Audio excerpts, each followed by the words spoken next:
Madame, Monsieur, bonsoir. Voici les titres que nous allons développer dans ce journal. Le danger potentiel des éthers glycols dans certaines industries avec l'ouverture d'une enquête judiciaire à l'usine IBM de Corbeil. Tout faire pour renforcer la protection des salariés en contact avec ces produits toxiques. Les vols Concorde d'Air France sont toujours suspendus. Trop d'incertitudes quant au scénario de la catastrophe. Ainsi en a décidé le ministère des Transports. Long week-end du 15 août avec ses nouveaux appels à la prudence sur les routes des vacances, la sécurité au volant des autocars qui traversent en grand nombre le pays. À un mois des Jeux Olympiques de Sydney, polémique autour de l'installation d'un terrain de beach volley sur l'une des plus belles plages de Sydney. Je vous propose d'ouvrir ce journal par cette question de santé publique qui intéresse le monde du travail et en particulier les personnels des industries chimiques qui sont en contact avec des produits soupçonnés d'être à risque. Il s'agit de solvants appelés éthers de glycol. Leur utilisation aux États-Unis, notamment dans le groupe IBM, a amené plus d'une centaine de salariés à porter plainte, alors qu'en France, une permanence accueille depuis le début du mois d'août des personnes se plaignant des effets toxiques de ces solvants. Reportage Peggy Leroy, Mathieu Drejoux. Beaucoup de journalistes, peu de témoins. Les caméras ont effrayé les salariés d'IBM Corbeil venus pour la deuxième permanence du cabinet Trace. Objectif, recueillir des témoignages de femmes qui auraient eu des enfants mal formés après avoir travaillé au contact d'éther de glycol, un produit jugé toxique. À ce jour, une vingtaine de personnes se sont manifestées, y compris des hommes. Je témoigne parce que j'ai un cancer des testicules actuellement et je suis en train de me faire soigner à Henri Mondor. Est-ce que c'est le fait que j'ai travaillé à IBM il y a 15 ans? Moi, je ne sais pas. L'usine de Corbeil utilisait les éthers de glycol depuis 1965 pour la fabrication de puces électroniques. Dès 1994, IBM interdit ces solvants présumés toxiques après des expériences sur des animaux. En revanche, ce n'est qu'en 1997 que les salariés apprennent qu'ils manipulaient ces produits dangereux. Ils demandent alors une étude au médecin du travail. Quand nous avons demandé l'étude épidémiologique, il a dit non, l'étude épidémiologique c'est long, ça inquiéterait les gens, il faut surtout rien dire. En gros, il faut rien que sorte dans l'entreprise, quoi. Des affirmations qui étonnent Gérard Bolland, médecin du travail à IBM Corbeil de 1980 à 1999. Selon lui, les mesures de sécurité dans l'usine étaient suffisantes. Une étude sur la santé du personnel aurait été superflue. J'ai toujours dit à travers les différentes analyses des conditions de travail, des données médicales, que cette étude n'était pas justifiée. Prenons beaucoup de temps. Si elle est justifiée, on le fait. Pendant ce temps-là, on ne fait pas autre chose. J'ai toujours dit qu'elle n'était pas justifiée à mes yeux de médecin du travail. L'expertise réalisée sur les salariés d'IBM Corbeil a d'ores et déjà alerté les syndicats d'autres entreprises utilisant les mêmes solvants comme Thomson, Motorola et Hewlett-Packard. Ces derniers jours, le gouvernement français, saisi une nouvelle fois de ce dossier, a décidé d'accélérer la mise en place de mesures permettant de mieux protéger les employés qui sont en contact avec ces solvants, dont 4 déjà ont été interdits dans les produits de grande consommation. Sans tomber dans la psychose, mais en tentant de faire la part des choses, le point avec Éric Lemasson et Olivier Robert. Les éthers de glycol étaient réputés moins toxiques que les solvants aromatiques. C'est pourquoi dans les années 70, ces dérivés pétroliers qui ont le pouvoir de mélanger l'eau aux graisses sont utilisés massivement dans près de 4000 préparations, notamment tous les produits dits à l'eau. Peinture, vernis, encre, coloration pour cheveux. La France consomme pas moins de 30 000 tonnes d'éthers de glycol par an. C'est des produits qui appartiennent à une même famille chimique mais qui sont toxicologiquement très différents. Il y en a qui ont une toxicité très élevée et puis d'autres qui ont une toxicité très faible et puis beaucoup qui ont une toxicité qu'on connaît mal encore. Ceux dont la toxicité est avérée, ils sont 4, sont interdits depuis 1998 dans les produits grand public. Mais ils sont toujours autorisés dans l'industrie. S'ils sont mal protégés, absence de gants par exemple, les salariés de nombreux secteurs d'activité sont exposés à une contamination percutanée, c'est-à-dire que le toxique entre dans l'organisme en traversant la peau. On a depuis une dizaine d'années des études en milieu professionnel, notamment chez les peintres, qui ont montré une baisse de la spermatogénèse et une atteinte aussi du sang. Parce que ce sont aussi les toxiques du sang, pour certains d'entre eux. Ils baissent l'énumération de globules blancs, de globules rouges et de plaquettes. Alerté dès 1998, le gouvernement avait ordonné une étude à l'INSERM, dont les recommandations, il y a près d'un an, seront suivies d'effet à l'automne prochain seulement. 3 décrets sont en préparation. Le choix du gouvernement n'est pas d'interdire les éthers de glycol les plus toxiques, mais de protéger aussi les utilisateurs professionnels. Nous allons imposer aux employeurs une obligation de substituer, dès que cela est possible, les éthers de glycol par des produits moins dangereux. Les secteurs professionnels les plus exposés sont la peinture aéronautique, la sérigraphie, la fabrication de circuits imprimés et le lavage de voitures. Aucune réglementation particulière ne protégeait jusqu'à présent les salariés. Concorde restera au sol jusqu'à nouvel ordre, ainsi en a décidé le ministère des Transports, après avis des experts qui se sont retrouvés ce matin pour une réunion destinée à faire le point sur le scénario de la catastrophe. Un scénario qui se dessine petit à petit, mais parce que de nombreuses incertitudes demeurent, il n'est pas question, du moins pour l'instant, de remettre en service les appareils supersoniques d'Air France, une mesure de précaution que n'ont pas jugé bon d'adopter les Britanniques. Patrick Fandio, Blesgrenier. 2h30 de réunion. Experts et enquêteurs viennent de faire le point sur les dernières avancées de leurs investigations. Jean-Cyril Spinetta, le PDG d'Air France, repart sans dire un mot. Le ministre des Transports vient d'annoncer qu'il maintenait la suspension des vols du Concorde. Le BEA est pourtant arrivé au ministère avec une première ébauche de scénario, quelques clés pour visualiser le film de l'accident. Mardi 25 juillet, le vol 4590 s'aligne sur la piste 26R. À bord, 100 passagers, 9 membres d'équipage, 95 tonnes de kérosène. Il est 16h42, le Concorde va s'envoler pour New York. 32 secondes et 1200 mètres plus tard, la vitesse de décision est atteinte. Le commandant Marty ne peut plus renoncer au décollage. Sur la piste, l'avion dévie légèrement sur la gauche. Un pneu vient d'éclater. On retrouvera des débris de pneus, de déflecteurs, mais surtout une lamelle métallique qui n'appartient pas au Concorde. La lamelle aurait crevé le pneu. 53 secondes plus tard, la tour de contrôle signale au cockpit un feu arrière. Un terrible enchaînement de défaillances va se produire. D'abord, le moteur numéro 2 tombe en panne. Un peu plus tard, c'est le moteur numéro 1 qui est en baisse de régime. Et puis, le train d'atterrissage qui ne rentre pas. Lorsqu'un chauffeur espagnol le voit passer, le Concorde est déjà perdu. Ce scénario reste pourtant incomplet. Les enquêteurs vont devoir expliquer pourquoi les moteurs sont tombés en panne. Il reste d'autres zones d'ombre à éclaircir. Autant d'éléments qui ont poussé le ministère à retarder la reprise des vols du supersonique. Aujourd'hui, on s'aperçoit qu'un événement a créé la panne de 2 moteurs. La panne de 2 moteurs est totalement hors norme de certification. Donc pour le moment, tant qu'on n'en sait pas plus, Concorde ne peut pas voler. Le rapport préliminaire du BEA ne sera connu qu'à la fin du mois et la reprise des vols pourrait être repoussée à début septembre.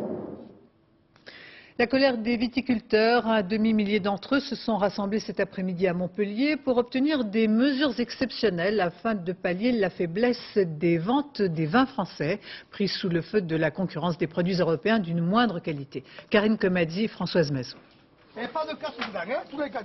Dans le rayon vin de table d'un hypermarché de Montpellier, la guerre est déclarée. L'ennemi des viticulteurs du Languedoc-Roussillon est désigné par un sigle VDPCE. En clair, les vins des différents pays de la communauté européenne, mélange basique et peu coûteux, qui selon les vignerons constituent une concurrence déloyale aux vins de table et de pays français. Ce que je leur reproche, c'est qu'ils vendent des vins, on ne sait même pas l'origine. Nous, vignerons français, on nous emmerde sur la traçabilité, on nous fait faire des tas de choses. Et là, on vend du vin, on ne sait pas d'où il vient. C'est vraiment dangereux pour les consommateurs. Ce nouveau saccage intervient 10 jours après celui de la répression des fraudes à Montpellier, signé par les comités d'action viticole. Une administration accusée par les vignerons de laxisme à l'égard des vins européens d'importation. Il ne s'agit pas d'interdire les importations à l'intérieur de la communauté européenne. Il y a la libre circulation, nous le savons. Ce que nous voulons interdire, c'est la spéculation, c'est la fraude. Cet après-midi, alors qu'une délégation était reçue en préfecture de Montpellier, les 500 manifestants avaient été exhortés à rester mobilisés pour faire pression sur le gouvernement. Monsieur le ministre, prenez le principe de précaution. Mettez en place les contrôles nécessaires pour faire en sorte que la qualité soit préservée et que le consommateur soit rassuré. Le 25 août, le ministre de l'Agriculture, Jean Glavany, doit recevoir les représentants viticoles. D'ici là, le Midi ne devrait pas rester silencieux. La solidarité des agriculteurs qui protestent contre la confirmation de la condamnation de Jean-Pierre Capelle. C'est la liberté syndicale qui est en cause, affirme la FNSEA, qui promet différentes manifestations, à commencer par cette opération dans le Vaucluse, devant les portes de la maison d'Elisabeth Guigou, la garde des Sceaux. Agnès Gardet.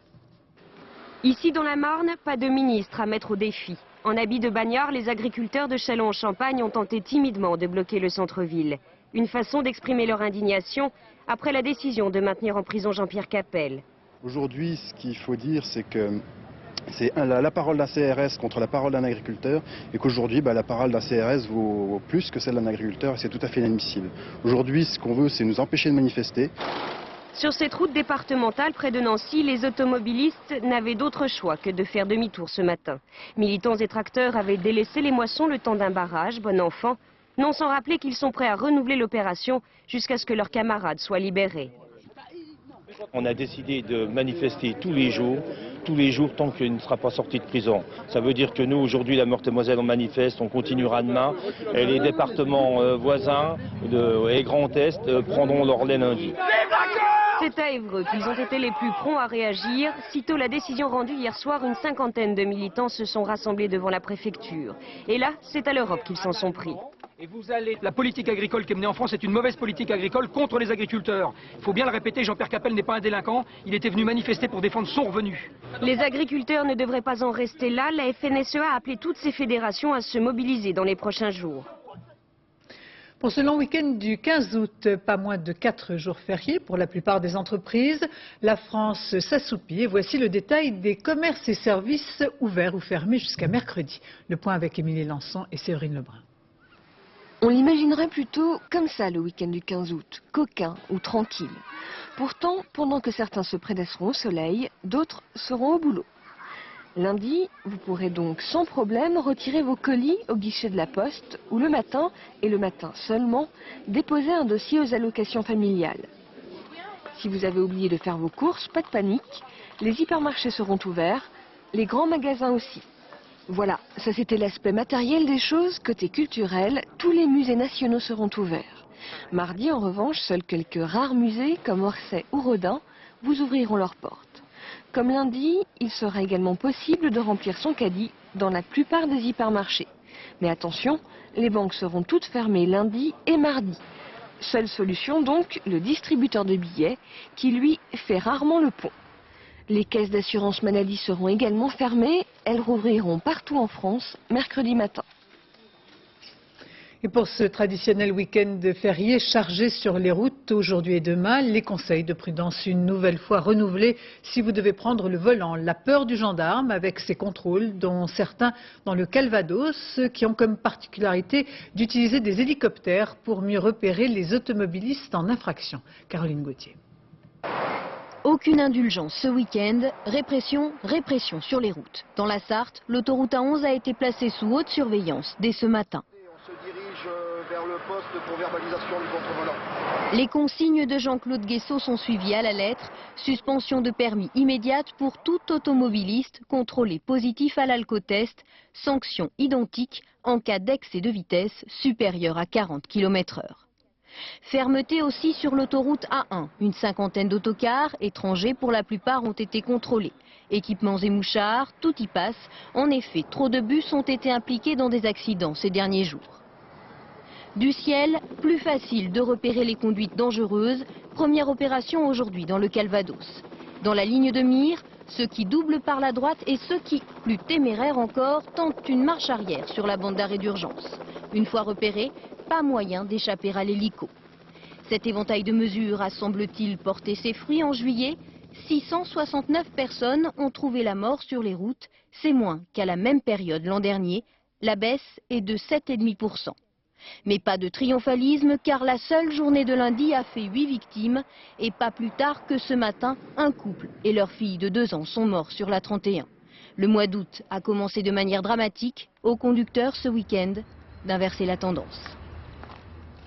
Après la multiplication d'accidents impliquant des autocars ces dernières semaines, nous nous sommes interrogés sur le dispositif de sécurité mis en place à bord de ces bus qui traversent la France de part en part.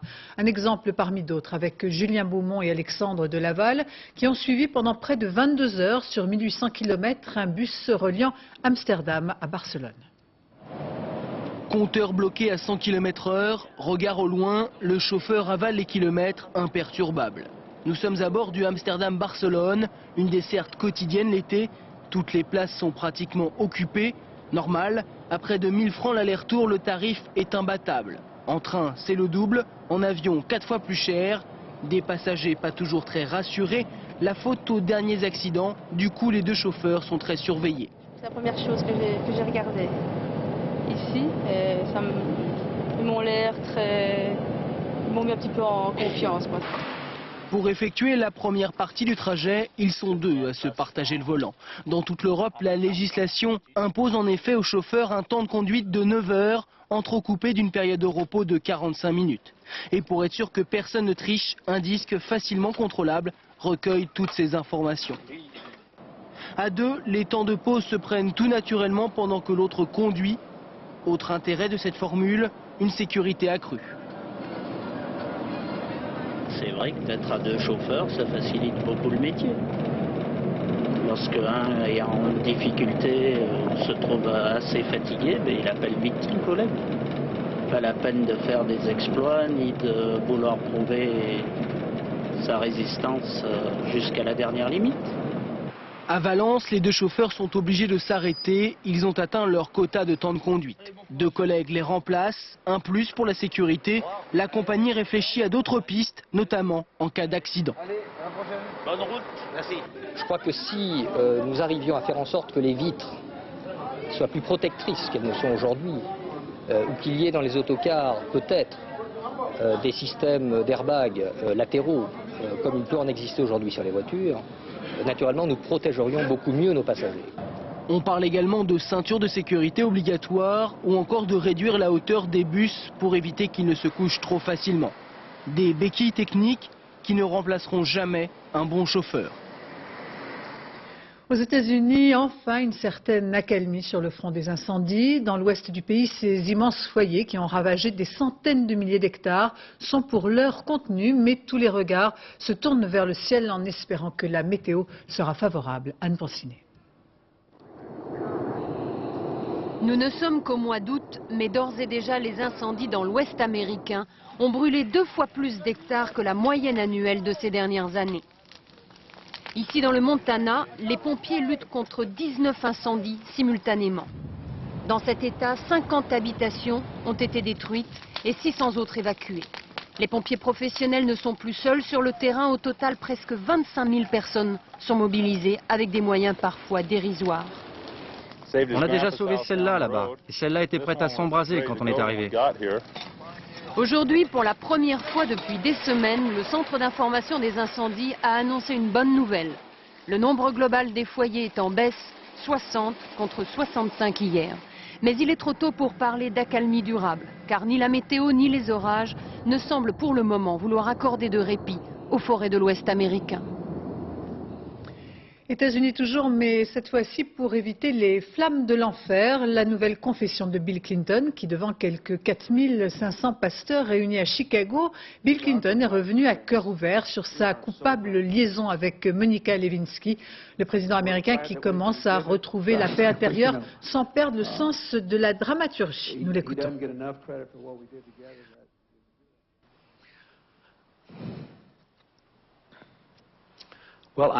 I feel much more at peace than I used to.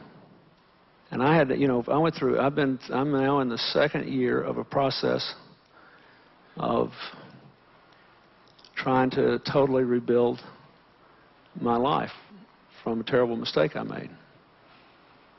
And I now see, I don't think anybody can say, hey, the state of my spiritual life is great. It's constant and it's never going to change. I think I've learned enough now to know that's not true. It's been an amazing encounter, trying to rebuild my family life, which is the most important thing of all, and took a lot of effort that I've never talked about and probably never will because I don't really think it's anybody else's concern. Et puis au chapitre étranger, Bill Clinton envisage l'ouverture d'une ambassade américaine dans le futur État palestinien, mais à condition qu'un accord sur Jérusalem soit conclu. Il ne s'agit que de déclarations d'intention pour l'instant. Yasser Arafat, qui lors de ses entretiens à Moscou aujourd'hui avec Vladimir Poutine, a réitéré sa volonté de proclamer un État palestinien en septembre prochain. Une décision qui appelle à la plus grande prudence, le numéro 1 russe mettant en garde le leader palestinien contre toute proclamation hâtive.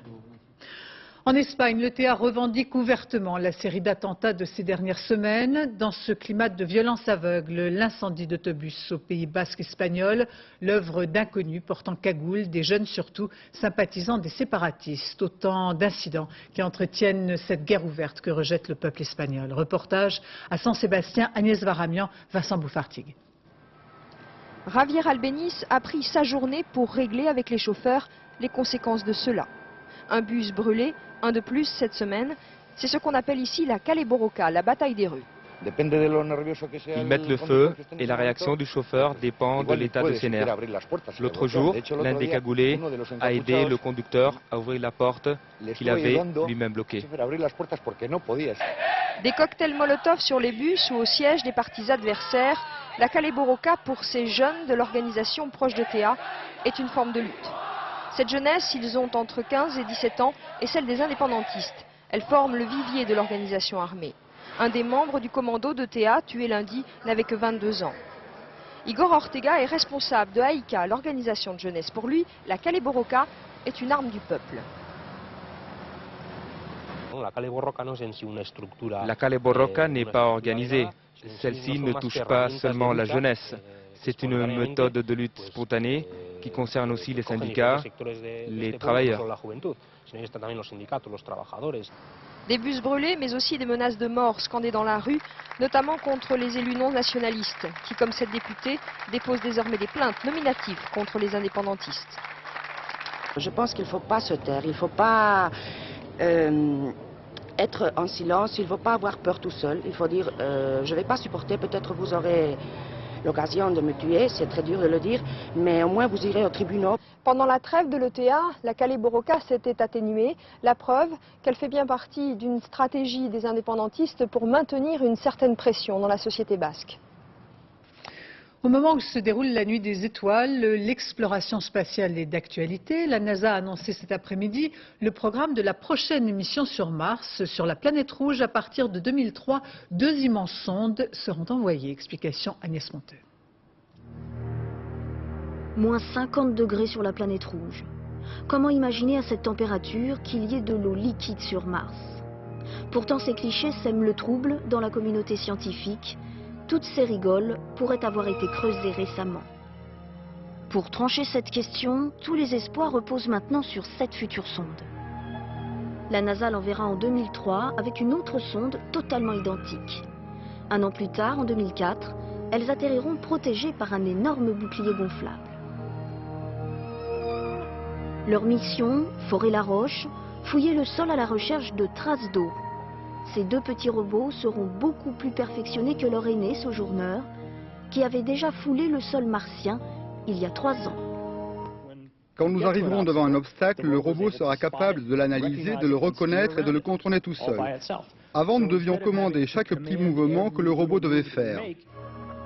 Le succès de cette future mission sera crucial pour la NASA après les échecs des 2 missions précédentes, juste avant d'atteindre leur but, la planète Mars. La curiosité scientifique à l'ordre du jour durant l'été pour cette opération Université de tous les savoirs qui se prolongera jusqu'à la fin de l'année. À Paris, tous les jours, dimanche compris, une succession de conférences gratuites sur des sujets parfois très pointus et pourtant on fait ça le comble. Sophie Mézel, Diane Richard. Dans les souterrains de l'école normale supérieure, on sait que les certitudes s'effritent au contact de la science. Toujours plus d'interrogations. C'est ce qui motive le physicien Claude Cohen-Tanouji qui depuis des années ralentit les atomes en les piégeant dans ce canon. Un jour peut-être, sa technologie servira à fabriquer des horloges atomiques de très haute précision. Mais aujourd'hui, il se prépare à une tâche tout aussi ardue, vulgariser sa science pour un auditoire de profanes. L'expérience m'a montré que ce type de physique que nous faisons ici peut s'expliquer relativement simplement et qu'un public large peut le comprendre. Évidemment, pas toutes les subtilités, mais au moins les grandes idées générales. Au Conservatoire des Arts et Métiers, chaque jour a sa conférence. L'intitulé de celle-ci en ferait fuir plus d'un, surtout au mois d'août, le refroidissement des atomes par laser. Et pourtant, Claude Cohen-Tanouji, telle une rockstar, a ses groupies. Qu'est-ce qui vous attire dans le thème d'aujourd'hui? Monsieur Claude Cohen-Tanouji. C'est lui qui m'attire. C'est lui qui vous attire? Voilà. Pas ce qu'il va dire? Comment? Pas ce qu'il va dire? Pour lui. C'est-à-dire? Eh bien, pour lui. Il a le don de la pédagogie. On est avec ou pas, il a le don de transmettre le savoir. Depuis le début de l'année, tous les jours sans exception, des centaines de curieux usent leur fond de culotte dans cet amphithéâtre pour récolter presque avec gourmandise les fruits du savoir. Ce jour-là, il a été question de mécanique quantique, de conservation de quantité d'énergie ou encore de durée de vie des atomes excités. Une horloge, c'est un oscillateur, un quartz d'une montre, qui oscille à une certaine fréquence. Il en fallait de la concentration, mais toujours rien de rédhibitoire pour ses auditeurs. Pour moi, c'est irréel et en même temps, c'est expliqué de façon toujours concrète et c'est des gens assez... c'est les personnes sur ceux qui en parlent qui à chaque fois m'incitent à beaucoup de curiosité. C'est toujours très touchant en fait. Voilà. Évidemment, beaucoup n'ont pas tout compris et quand bien même. Pendant une heure, ils se sont approchés d'une certaine idée de la vérité, tout près du savoir. Des milieux hostiles comme des plasmas, des flammes. Ouverture demain du salon du 4x4 à Val d'Isère. Rendez-vous désormais traditionnel des amateurs de plus en plus nombreux du hors-piste, tout simplement de l'utilisation tout-terrain de ces voitures qui commencent à envahir les villes. Au-delà de l'engouement, il y a une véritable utilité pour certaines professions, comme le montre ce reportage de Luc Bazizin et François Granier. Dans cette ferme, située à 1850 mètres d'altitude, voici l'engin devenu indispensable à Xavier Matisse, agriculteur. Ni vraiment voiture, ni tout à fait camion, le 4x4 lui offre un laissez-passer permanent vers les alpages ou les prairies. Là, une centaine de bêtes attend la venue de ce drôle de véhicule. Xavier plante et déplante chaque année 2500 piquets pour délimiter les parcelles où ces vaches auront le droit de paître. 100% utilitaire, son véhicule fait disparaître les obstacles du relief. Le 4x4, c'est un petit peu le valet de la ferme. Nous, on fait tout ce qui est parquage, tout ce qui est approvisionnement en foin l'automne, dès les premières neiges dans les râteliers. C'est un petit peu l'héritage des grands-parents aux parents et puis à moi maintenant. Un engin utilisé donc de père en fils, un outil de la ferme, jamais au repos. Donc là, celui-ci a plus de 20 ans, donc que 160 000 km, mais 160 000 mauvais kilomètres. Très peu de goudron, beaucoup de chemin, beaucoup de surcharge. Bien loin du 4x4 des campagnes, c'est le petit tout-terrain des villes qui porte le marché. En fait, plus de la moitié des clients de ce genre de véhicule sont des clientes. Ça craint rien dans Paris. Les pare-chocs, nickel. Et ceux des autres? Ceux des autres, un petit peu plus, non, je fais attention. Ça me permet de monter sur des trottoirs. Alors ça, par contre, ça, je l'utilise vraiment de manière assez importante. D'ailleurs, vous voyez, on va le faire tout de suite. Et ça, c'est génial. Quand même pas beaucoup de voitures avec lesquelles on peut monter aussi facilement. Alors par contre, ça n'empêche pas les PV. Les deux extrêmes réunis dans un même monde, celui du 4x4. Loin des soucis urbains et du phénomène de mode, Xavier lui demande à son mulet à moteur de le seconder et surtout de durer.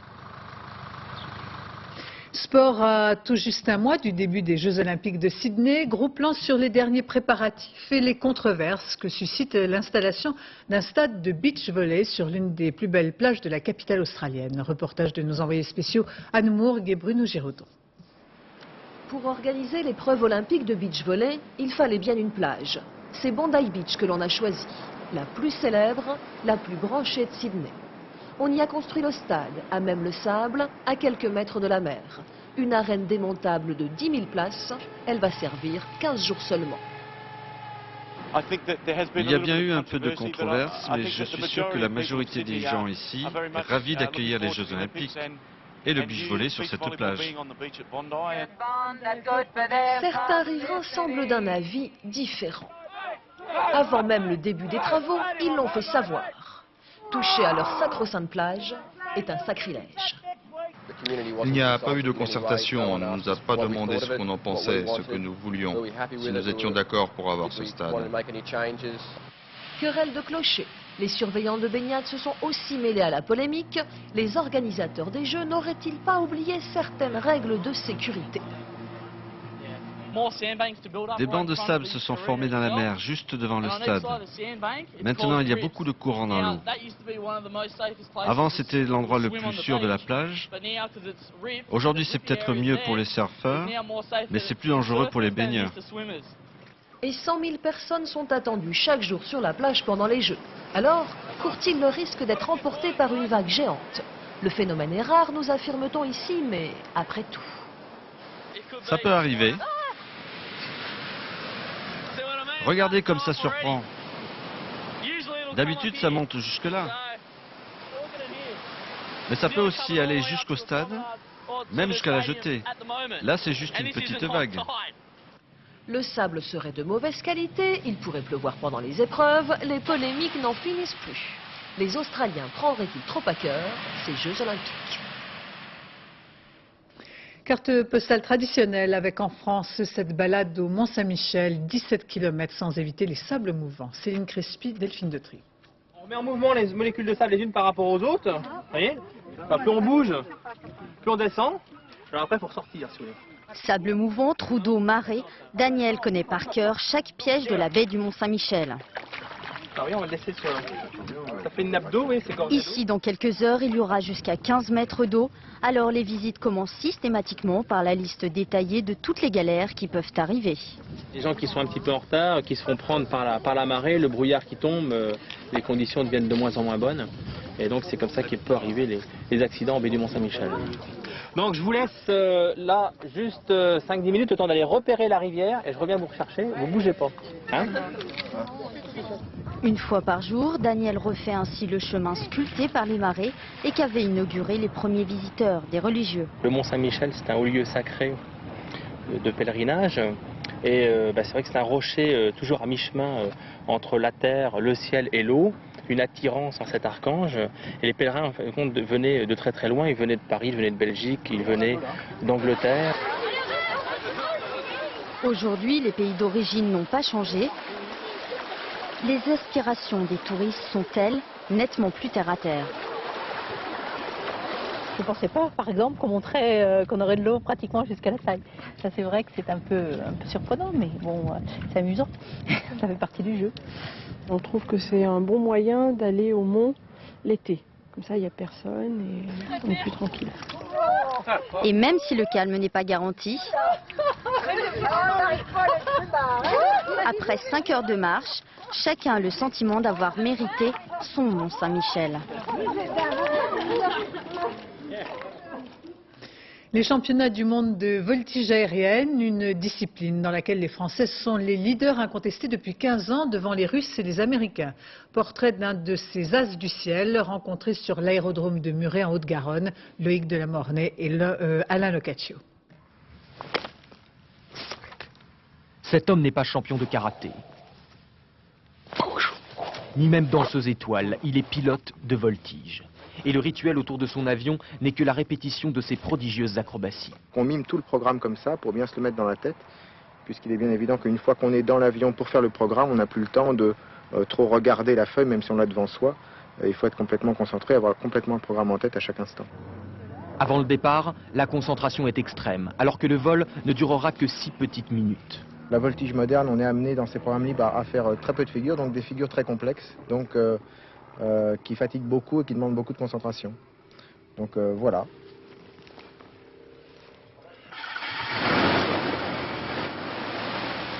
Ici, pas de décollage pépère en avion de ligne. La montée se fait en chandelle à la verticale de la piste. Tonneaux, vrilles, renversements, ces images sont à couper le souffle au sens propre du mot.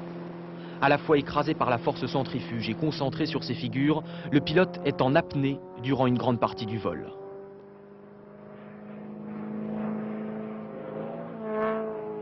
Au sol, les juges de la compétition évaluent la précision des acrobaties. Le pilote doit évoluer à 300 km/h dans un espace aérien de 1000 mètres de côté seulement. À l'origine de la voltige, le célèbre looping, une acrobatie découverte par hasard dans les années 1910 par un aviateur français qui, après avoir sauté de son avion en parachute, le vit faire un looping tout seul. Aujourd'hui, les pilotes français sont les meilleurs de cette discipline, aussi sportive qu'épuisante, et qui reste une affaire de passionnés. La plupart des pilotes sont de fait des amateurs, c'est-à-dire qu'ils ont une autre profession à côté, en essayant de se dégager le maximum de temps libre pour profiter de leur passion.